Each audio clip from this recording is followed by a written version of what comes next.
Nidos y tumbas. El muro no daba sombra porque el día no tenía luz. Desde hacía semanas el cielo estaba tapado en Bogotá, del color de las palomas grises, o más exactamente, de las partes de su plumaje que no son tornasoladas como charcos de aceite bajo el sol, sino opacas como las aceras. Con ese techo de concreto la ciudad parecía un galpón junto al aeropuerto, donde se guardan las mercancías que llegan desde el mundo, o un hangar donde se parquean los aviones que las traen. Yo estaba en el parqueadero del edificio donde vivo, que no tiene techo. Estaba en el carro, había dado reversa y había quedado frente al muro del oriente, cuando vi una paloma gris como una nube de ceniza, acostada al pie del muro, esponjada y quieta. Primero estaba esponjada, en segundo lugar, sin moverse, como ensimismándose, se apretaba contra el suelo. Me faltaba doblar hacia la izquierda para quedar frente al portón, que da al norte, y entonces salir y dar otros 2 giros en el carro para dirigirme hacia el sur e ir a trabajar. Había salido apurada. Llegó tarde a todas partes, hasta 10 minutos tarde, como si fuera imperativo que lo hiciera, como si llegar a la hora acordada conllevara una amenaza, como si llegar a tiempo fuera crudo y frío, llegar a encontrar el frío, y la demora me llevara a un sitio que ya se había entibiado y preparado. O tal vez siento que llegar puntual es anticiparme, y que la anticipación puede traerme una sorpresa, la máxima sorpresa, que me expondrá y me hará quedar en manos de otros. El tiempo de la tardanza se convierte en el lugar de lo seguro y propio, y en él meto cuanto puedo. En esos minutos que no tengo transcurre la vida real y sola, en la que no debe caber un sobresalto. Estoy hablando como si vivir fuera lo contrario de cumplir, que necesariamente sería cumplir con la muerte. Tal vez digo que al darme el tiempo del retraso, me doy una esperanza. La otra noche, por ejemplo, antes de salir, cuando ya estaba en la puerta de mi apartamento y tenía apenas media hora para llegar al centro a ver una obra de teatro, me acordé de un par de zapatos de lona que había guardado sucios de barro del páramo. Me devolví para ponerlos en la lavadora. Antes de ponerlos a lavar, les quité los cordones. No lo pude hacer rápidamente. El cordón salía por los ojales, uno por uno, desprendiéndose del zapato de abajo hacia arriba, o era de atrás hacia adelante, y se trababa a veces. Me concentré.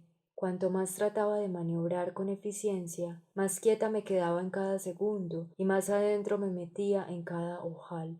El cordón, que al estar entretejido consigo mismo, parecía ser dos que en las puntas se encontraban y se ataban, al soltarse iba revelando que era uno. Se quedaba sin sus formas, se deshacía en reversa y se convertía en una culebra intestinal. El espacio que yo abría en el zapato y en un tiempo reclamado se convertía en el escenario de mi permanencia y en una ilusión parasitaria. La paloma del parqueadero estaba hinchada como un pulmón y no acostada como dije antes. No se acuestan las aves como nos acostamos nosotras, ni yacen, sino que en reposo se recogen escondiendo las partes que las llevan, las patas y las alas, y se dan una imagen que parece de órgano vital y también parece la imagen de una boya, de la frontera flotante que, vista desde la playa, se superpone al horizonte y marca el final sin borde del agua nadable, de la parte segura y mía del agua. Así estaba esa paloma, puesta e internada, como algo después de terminar pero que aún no se ha agotado, enfática en la juntura entre el suelo y el muro, en su forma más concreta y al mismo tiempo en tránsito hacia una manera más espumosa de estar quieta. El cuerpo está cómodo como una estatua, dijo la otra tarde el instructor de yoga.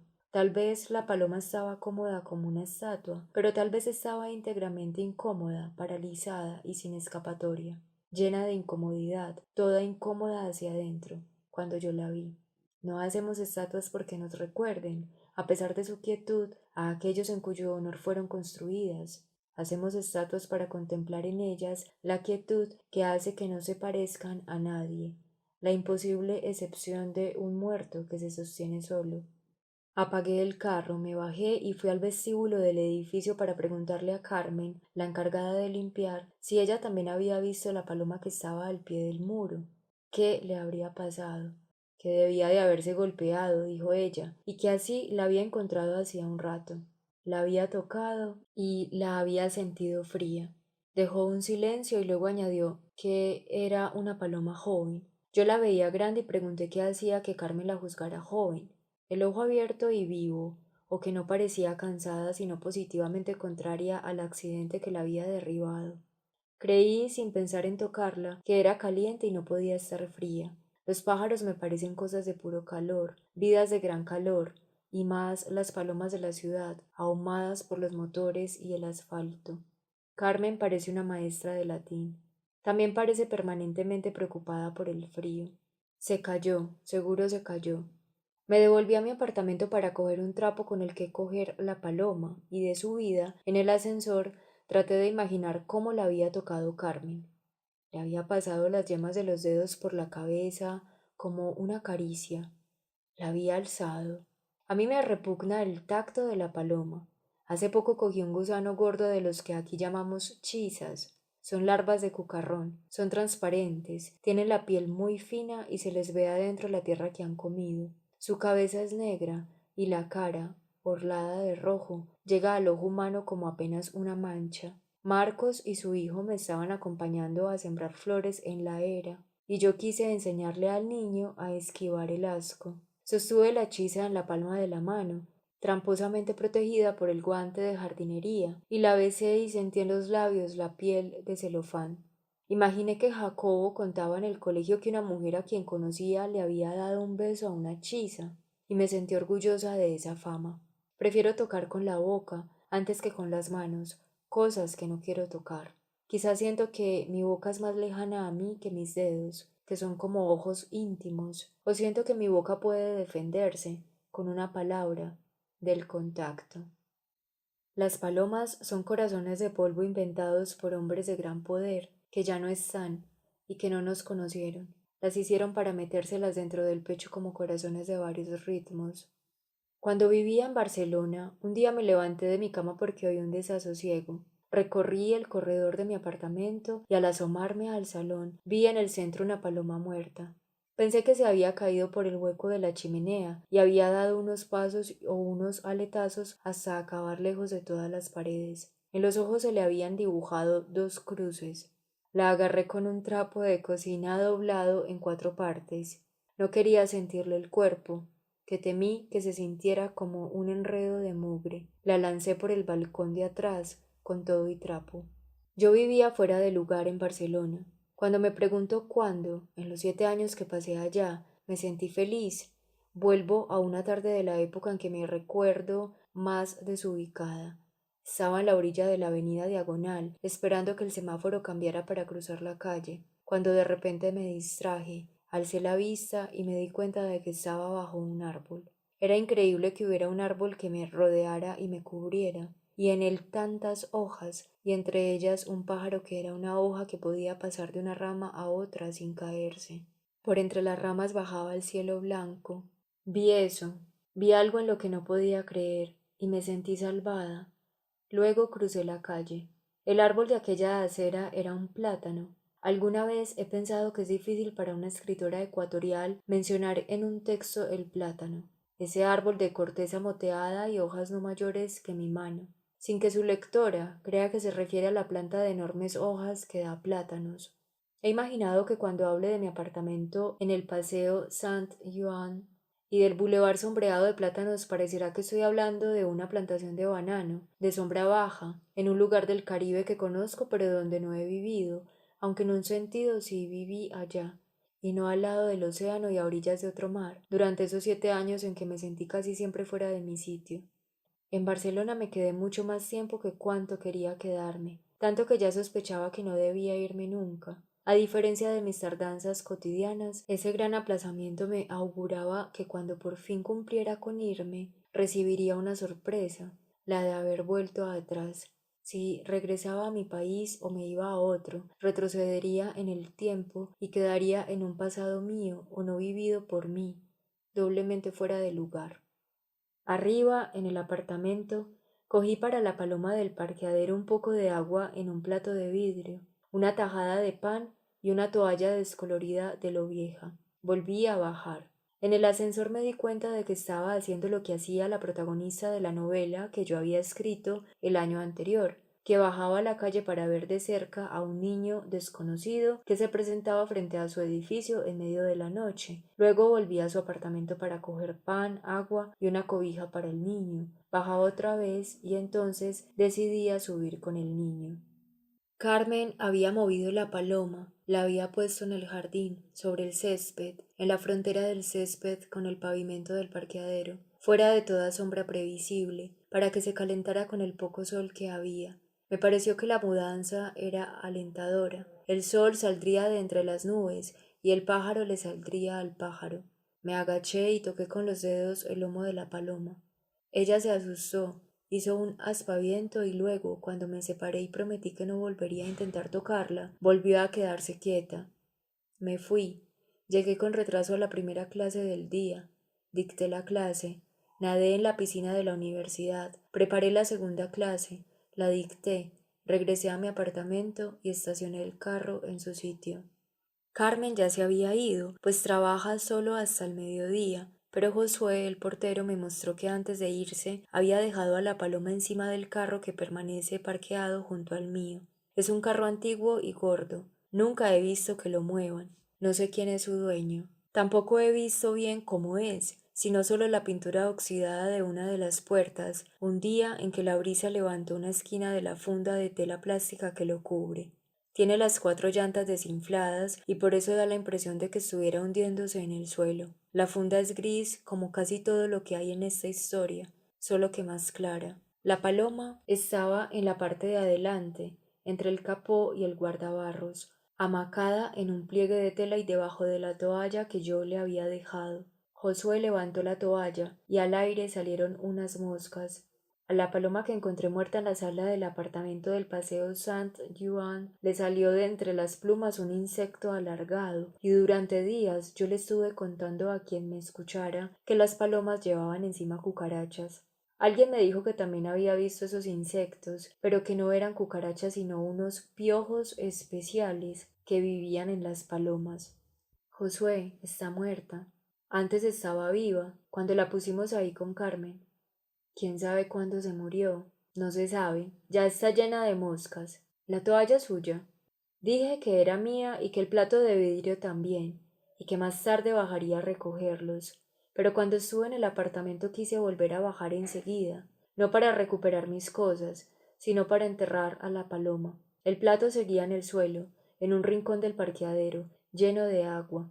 La rutina capital de mi vida y también de mi imaginación parecía ser esa de subir, pensar algo arriba y volver a bajar para hacer lo que debía haber hecho antes. Es que la conocimos viva y no quiero que acabe en la basura. Yo sabía que había una pala por ahí y que Josué trabajaba como jardinero además de portero, pues un día lo vi arrancar unos arbustos de flores por orden de la administración del edificio. Ese día él lamentó la destrucción y me explicó que, según la administradora, el fucsia de las flores no pegaba con el verde del resto del jardín.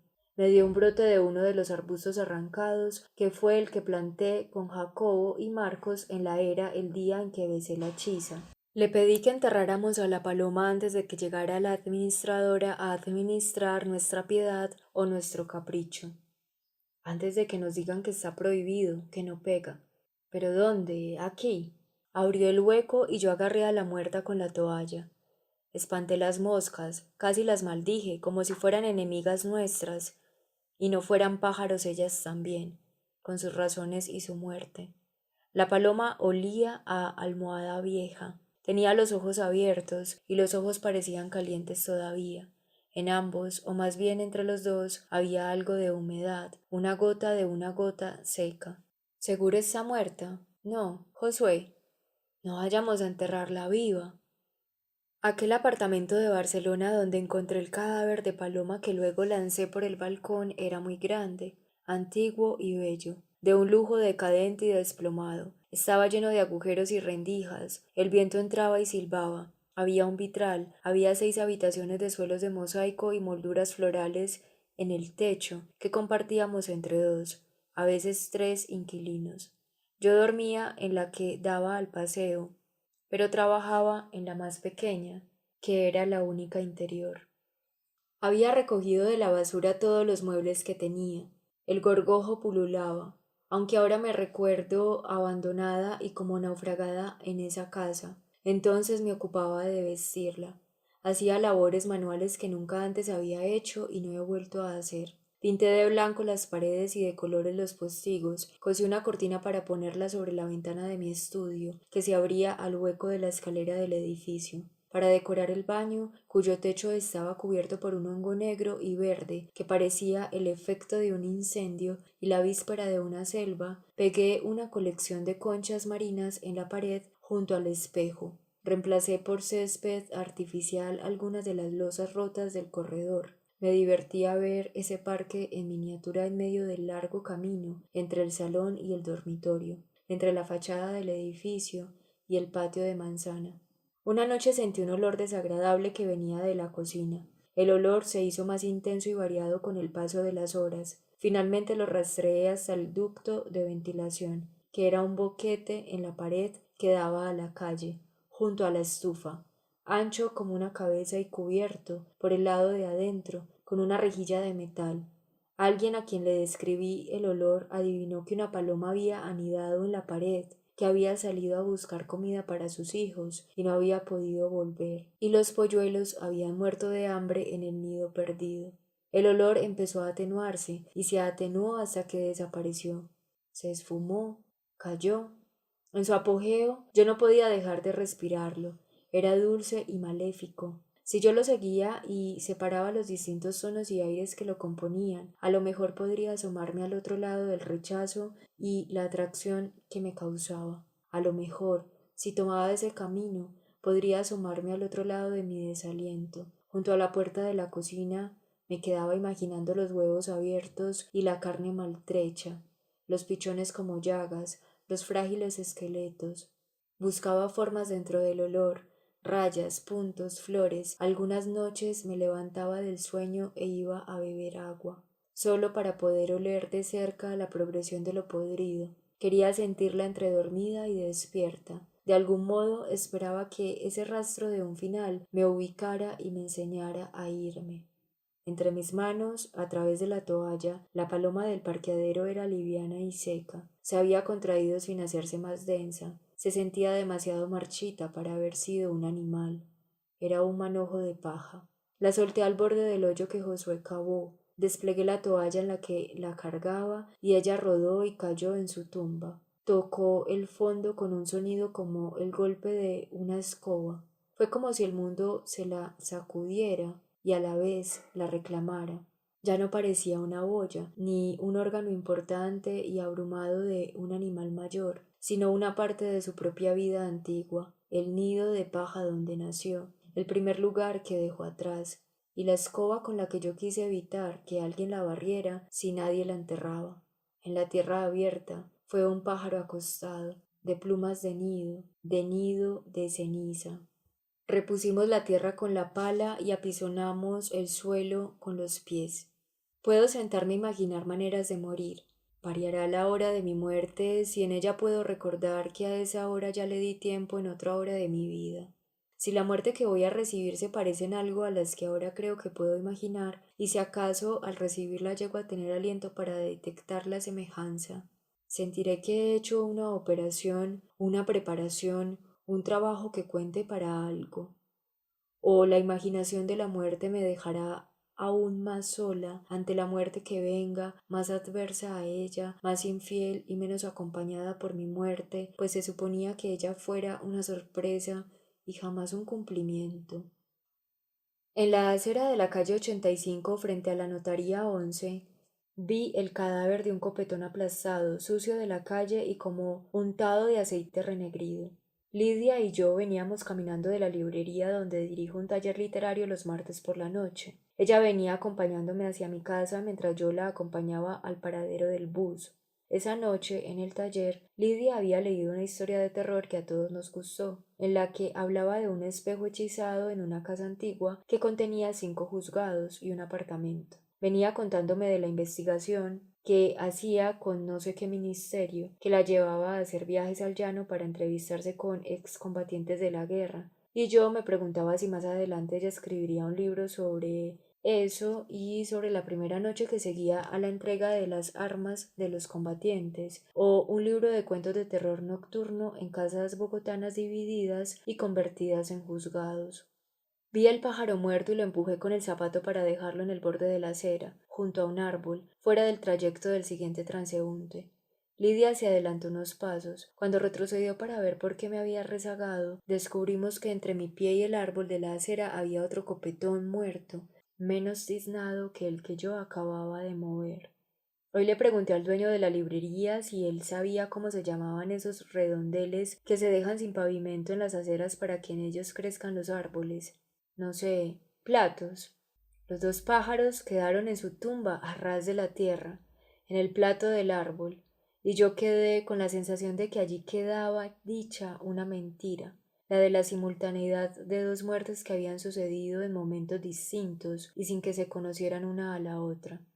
Le pregunté a Lidia qué creía que les había pasado a aquellos pájaros. Dijo que debían de ser pichones que habían caído de un nido. Observé que eran demasiado grandes para no haber dejado el nido, y entonces ella alzó los ojos, vio los cables de la luz y dijo que se habían electrocutado, o que vivían en el nido pero como padres, no como hijos.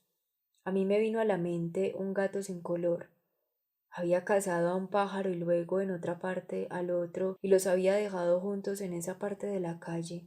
El gato había hecho más o menos como yo, que digo que hoy le hice al librero una pregunta que en realidad no sé hace cuántos días le hice y dejo aquí su respuesta junto a los pájaros muertos, junto al árbol, esta noche.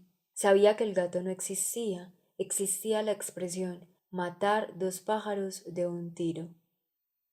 A veces los hombres recuerdan el nido para decir la muerte. Aquello era un nido de conspiradores. Se encontraron 24 nidos de ametralladora. A la subversión hay que atacarla en el nido. O lo que les había pasado a los dos copetones de la acera y a la paloma del otro día no era nada. Ellos habían muerto simplemente como muere cuanto vive. Lo que me había pasado a mí era que había recibido la noticia de que también lo que sabe volar muere y también el cielo está vivo. Marcos leyó el borrador de esta historia sobre los pájaros muertos. El título era Los nidos, pero escrito a mano parecía Los ruidos. Mientras él leía, yo pensaba en la profecía que dice que los pájaros caerán del cielo cuando comience el drama del fin del mundo, que antes de que el mundo acabe de pasar, habrá desaparecido de entre las criaturas el poder de volar. Quise interrumpirlo para decirle, las cosas que el mundo pierde caen. Al liberarse del mundo, uno cae en el mundo, y las cosas que se liberan de la vida se alzan. Cuando uno muere, la parte de uno que era de la vida y no del mundo se libera hacia la vida. Yo creo que eso es lo que pasa, y que la gravedad, que es la ley de todos, es lo mismo que la ley del amor. Al morir, la vida se libera de la ley del amor para entrar en el amor sin ley, que es la libertad. Pero nosotros no nos liberemos, no nos separemos, no dejemos de tener donde pesar. Quise que entonces él me dijera, ¿cuáles partes dices que uno tiene? No hay dos partes. Me decían, salta, y yo doblaba las rodillas y las estiraba con fuerza, como tomando impulso hacia arriba, pero no conseguía separar los pies del suelo. Los demás niños de mi edad lo hacían, se soltaban de la tierra, se veían en el aire y volvían a aterrizar. Durante mucho tiempo a mis mayores les pareció gracioso contarme que yo no podía saltar. Uno te decía, salta, nena, y tú doblabas y estirabas las rodillas, doblabas y estirabas y no podías. Yo no sé si creía que ese ejercicio que hacía era saltar, o si lo repetía porque creía que en una de esas iba a despegar. No recuerdo cuándo salté por primera vez. Un día aprendí a dar saltos en un pie y durante semanas anduve así, de aquí para allá y de allá para acá, entusiasmada con poder avanzar mientras estaba en contacto con la tierra, intermitentemente y solo por un lado. El día en que encontré la paloma muerta en el parqueadero, también descubrí un reguero de plumas en mi apartamento. Las plumas habían salido de una almohada que me sobraba y que desde hacía meses rodaba de habitación en habitación. No era que la funda de la almohada estuviera rota, sino que, con el tiempo, los agujeros de la trama del algodón se ensanchaban y las viejas plumas muertas que adelgazan sin parar pueden salirse a través de ellos. Todas las palomas que he visto en la vida son una, que se consume y luego renace de sus cenizas. Así como en el mundo siempre hay solamente un ave fénix, quizá en mi vida haya habido siempre un solo ejemplar de cada cosa, que en la mirada se consume y en el pensamiento hace su siguiente nido. Pienso que el próximo pájaro muerto que me encuentre en el camino será la paloma que al final del diluvio ya no regresó al arca de Noé, pues encontró que era posible vivir en la tierra, pues supo que no regresar era dar noticia de que irse para siempre era haber encontrado dónde estar. Pienso que incluso esa paloma, que conoció el vuelo sin fin y la superfluidad de toda prueba, tuvo que morir. Al cabo de 40 días abrió Noé la ventana que había hecho en el arca y soltó al cuervo, que estuvo saliendo y volviendo hasta que se secaron las aguas sobre la tierra. Después soltó a la paloma para ver si habían menguado ya las aguas de la superficie terrestre. La paloma, no hallando dónde posar el pie, tornó donde él, al arca, porque aún había agua sobre la superficie de la tierra. Así que él alargó la mano, la tomó y la metió consigo en el arca. Esperó otros 7 días y volvió a soltar la paloma fuera del arca. La paloma regresó al atardecer trayendo en el pico un ramo verde de olivo, por donde conoció Noé que habían menguado las aguas de encima de la tierra. Aún esperó otros 7 días y volvió a soltar la paloma, que ya no regresó donde él. Y luego me pregunto qué habrá sido de la pareja de la paloma ida de Noé, pues se dice que en el arca había 2 animales de cada especie. ¿Cómo buscó a la paloma que se fue a volar antes que ella, al único animal como ella que existía, y cómo la encontró para que hubiera un nido? Tal vez la paloma que no volvió en el relato del diluvio de la Biblia hizo un nido con el cuervo, que es el que no vuelve en el relato del diluvio del poema de Gilgamesh. Cuando llegó el 7.º día, hice salir una paloma y la dejé marchar. La paloma emprendió el vuelo, pero regresó. Como no había encontrado dónde posarse, por eso volvió. Hice salir una golondrina y la dejé marchar. La golondrina emprendió el vuelo, pero regresó. Como no había encontrado dónde posarse, por eso volvió. Hice salir un cuervo y lo dejé marchar. El cuervo se fue y, viendo que las aguas habían bajado, se puso a picotear, revoloteó, alzó la cola y ya no volvió. Alguien me detuvo en el camino del salón de clase a mi oficina para avisarme que a un profesor se le había parado el corazón en la plazoleta de la facultad. Estaba lloviznando, que era un profesor de arquitectura y no había sobrevivido. Yo volvía con Bedoya, una de mis estudiantes, de dictar una clase sobre las ciudades utópicas de la literatura. La plazoleta que da acceso al edificio donde queda mi oficina estaba vacía y circundada de cintas amarillas que prohibían el paso. Sobre el pavimento, contra el muro que limita la universidad, habían apoyado 2 parasoles blancos, ladeados y a medio abrir. Debajo había un arrume de plásticos. No vi que el cadáver estuviera en el rincón, que él fuera el centro y el motivo del desorden, hasta que Bedoya lo notó. ¿Por qué no lo meten a un salón?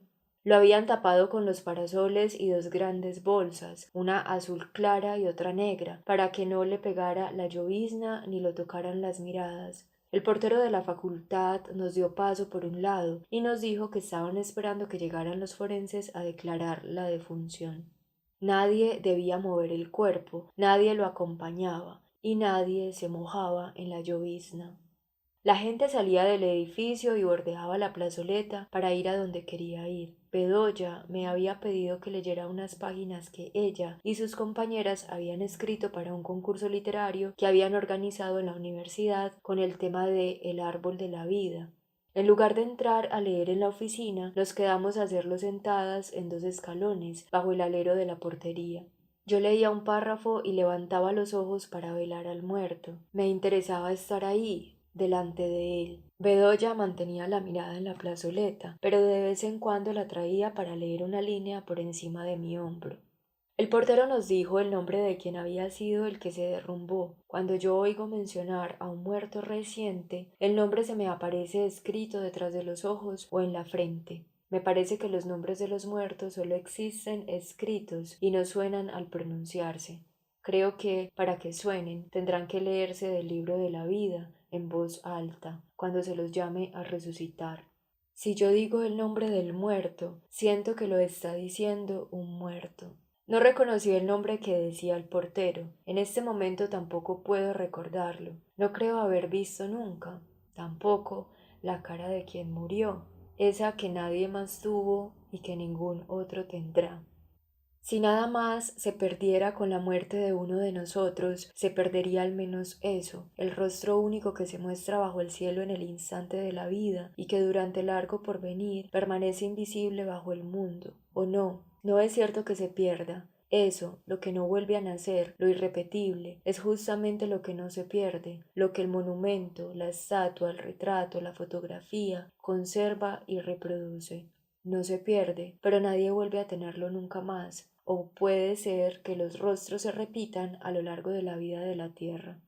Varias veces he tratado de ver en la mente una cara que no haya conocido. Me ha sido imposible. No puedo imaginar un ojo nuevo ni una mirada que no haya visto con los ojos materiales. Me concentro, pero no aparece nadie. Voy a intentarlo nuevamente. Me propongo inventar una cara y en lugar de cara veo una fronda, formas de hojas, tamaños de hojas. Hago un monte, un bosque. Las hojas que brotan allí donde he querido que surja el rostro tienen ramas dentro, son sus nervios, sus venas o sus huesos que reflejan la forma del árbol del que las mismas hojas se han soltado. Pero, ¿qué es el resto de la hoja, lo verde, lo que no es nervadura? Puede decirse que es la carne de la hoja, su pulpa, o es otra nervadura más interna, una malla tupidísima, minúscula, que llega al ojo humano como un campo liso de color. Es otra red que un ojo más pequeño que el mío sí podría discernir, pero que a su vez vería rodeada y rellena de un verde sólido que tomaría por carne, pero que es otra red más que un ojo aún más pequeño sí distinguiría. Hay siempre otra enramada más pequeña que parece pulpa pero es nudo de caminos y otra enramada que la sostiene y cada una es invisible para el ojo precedente pero visible para uno menor y venidero, más pequeño, más adentro, más futuro. Cada ojo menor se acerca más al secreto de la carne de la hoja, que es la inexistencia de la carne, de la médula, de la hoja misma, hasta que un ojo ínfimo encuentra, tras la última nervadura, la última trama, o el último esqueleto, a donde no se llega nunca, pues los nervios de los nervios de los nervios se suceden dividiéndose infinitamente como los ojos se encadenan, su propio reflejo, el reflejo del ojo, y en él encuentra el rostro imaginario que yo busco, el pájaro, el fruto, que es la misma mirada mía. He pensado también que lo que se pierde para siempre, tras cada generación que pasa y muere, es la manera como hablamos. Solo podemos saber cómo habla quien nos habla, a quien oímos vivo. Nadie del futuro sabrá cómo hablábamos los muertos, sino apenas cómo decidimos escribir, cómo nos gustó imaginar que sonaríamos leídos por los próximos. El habla, lo que nos oímos unos a otros, es la intimidad definitiva, tan mortal como el aliento. La forma que la conversación da a nuestras frases no ha quedado en la memoria, no quedará grabada nunca. Entre los escritos de las amigas de Bedoya había uno que contaba que al viejo bastón de un peregrino, pulido, curado y seco, de repente le brotaba una ramita verde, el milagro de la resurrección. Eso está en Tannhäuser. Alguien trajo un toldo de nylon de los que se usan en la universidad para las ceremonias de graduación, sostenido por 4 postes de metal, y lo colocó encima de los parasoles y los plásticos. La tumba desechable del profesor de arquitectura quedó como un trono con dosel, y como un tugurio de 3 pisos. Finalmente llegaron los deudos. Bedoya se fue a clase y yo subí a mi oficina. Cuando volví a salir, ya la plazoleta estaba llena de gente que almorzaba al aire libre. Medicina legal había venido y se había ido con su encargo. La llovizna había cesado. Afuera era como adentro, sin parasoles, ni plásticos, ni toldo, ni cintas que acotaran el terreno del cadáver. Ni cadáver. Tal vez el próximo pájaro que yo encuentre muerto en el camino sea el cuervo que, según se dice en el Corán, le mostró a Caín cómo sepultar el cuerpo de Abel y nos mostró, a partir de nuestro primer muerto, que hacer una tumba no es posible. Dios envió un cuervo que escarbó en la tierra para mostrarle cómo debía ocultar el despojo de su hermano. Él exclamó: ¡Ay de mí! Es imposible que haga semejanza de este cuervo y oculte así el despojo de mi hermano. Así pasó a estar entre los que se arrepienten. Ayer vino Josué a mi oficina para entregarme el último capítulo de la tesis de grado que le dirijo. No es el mismo Josué que trabaja como portero del edificio donde vivo, sino un estudiante que se llama igual que él. Citaba a Jesús, que dijo, según Mateo, las zorras tienen guaridas y las aves del cielo nidos, pero el Hijo del Hombre no tiene dónde reclinar la cabeza. Josué contrastaba la hospitalidad de los nidos con la del cielo, que aloja el movimiento de todas las cosas, y la hospitalidad de los árboles que albergan los nidos es la hospitalidad del cielo o la de un nido de nidos, y la hospitalidad de los monumentos. El árbol que yo vi en la avenida Diagonal de Barcelona cuando me sentía naufragada era el cielo. El deseo de sembrar una semilla que germine, crezca y se convierta en árbol es el deseo de que haya nidos.